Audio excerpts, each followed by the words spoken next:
Membumikan Pancasila dalam partai politik. Dinamika dan rotasi partai politik tentunya tidak terlepas dari sistem politik, yakni demokrasi, di mana di dalamnya disebutkan bahwa partai politik merupakan salah satu pilar penting dalam penyelenggaraan demokrasi di Indonesia. Menuju pemilu tahun 2024, bermunculan beberapa partai politik baru yang akan turut meramaikan kontestasi untuk meraih kekuasaan.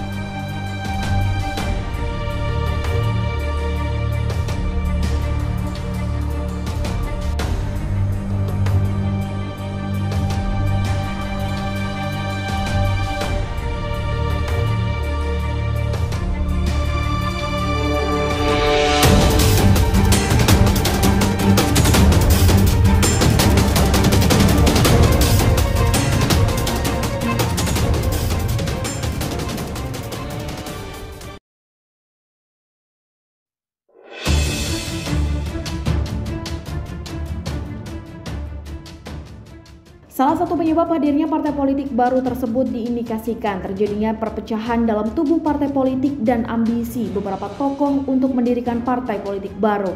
Era kemajuan politik ditandai dengan pemilu liberal yang mana indikator dalam pertarungan politik di Indonesia sudah ditentukan oleh kuantitas bukan lagi berdasarkan kualitas.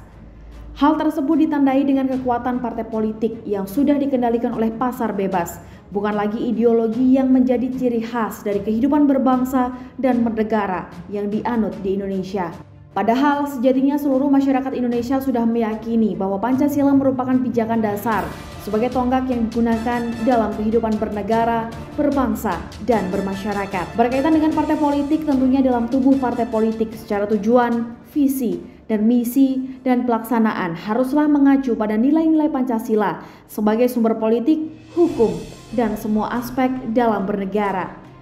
Pancasila tidak hanya sebagai ideologi yang tertulis, tetapi sebagai acuan dalam menjalankan kehidupan berpolitik dan demokrasi di Indonesia. Pada pelaksanaannya, partai politik dalam mencapai tujuan seringkali berbenturan dengan nilai-nilai Pancasila, karena partai politik lebih mengutamakan personalisasi, kekuasaan, dan kepentingan.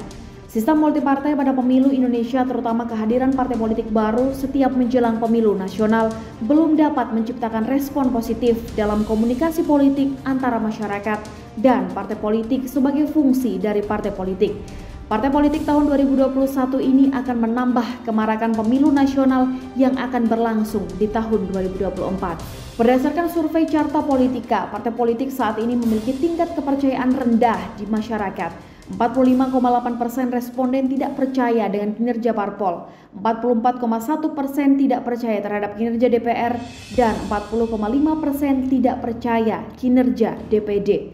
Ketidakpercayaan publik terhadap parpol dikatakan Ruli Akbar dari Lingkar Survei Indonesia (LSI) dengan menggunakan gimmick politik terlihat dari karakteristik para caleg hanya datang saat menjelang pemilu guna mempengaruhi sisi psikis pemilih dalam memberikan hak suara. Hal ini tentunya menjadi indikator kelemahan partai politik dalam menjalankan fungsi partai politik tersebut. Pada hakikatnya, partai politik memiliki posisi penting untuk keberlangsungan demokrasi di Indonesia. Hingga saat ini, partai politik belum menjalankan fungsi partai politik berdasarkan nilai-nilai Pancasila. Hal ini bukan berarti bahwa partai politik tidak bisa menjadi sarana masyarakat untuk melaksanakan kehidupan berpolitik secara demokratis dari rakyat untuk rakyat berdasarkan ideologi Pancasila. Namun, ideologi Pancasila tidak lagi menjadi landasan dalam berpolitik, melainkan menggunakan ideologi dari luar seperti liberalisme dan kapitalisme yang mendorong oligarki dalam sistem demokrasi. Membumikan nilai-nilai Pancasila dapat dilaksanakan oleh partai politik sebagaimana partai politik memiliki kekuatan dan pengaruh besar untuk dapat memberikan pendidikan politik kepada masyarakat umum dan membumikan kembali nilai-nilai Pancasila. Sosialisasi politik berupa pendidikan politik dan indoktrinasi politik berkaitan dengan Pancasila berupa penanaman nilai-nilai kerohanian mengacu pada sila pertama yaitu ketuhanan yang Maha Esa.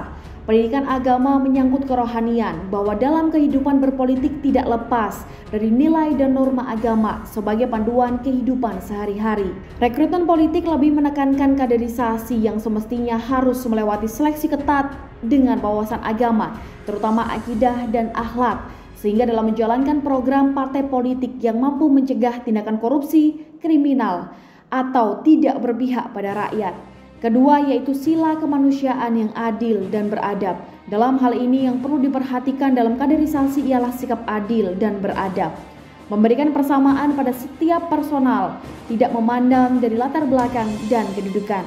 Tidak memberikan keistimewaan secara personal yang berasal dari kalangan menengah atau atas. Partisipasi politik berkaitan dengan sila ketiga Persatuan Indonesia dan sila keempat, yaitu kerakyatan yang dipimpin oleh hikmat kebijaksanaan dalam permusyawaratan dan perwakilan. Mempengaruhi proses pembuatan dan pelaksanaan kebijakan bekerja sama dengan tokoh adat, tokoh agama, akademisi, organisasi masyarakat, LSM, dan komunitas sosial untuk bisa turut serta dalam mewujudkan aspirasi masyarakat kepada calon pemimpin. Komunikasi politik berkaitan dengan sila kelima, keadilan sosial bagi seluruh rakyat Indonesia.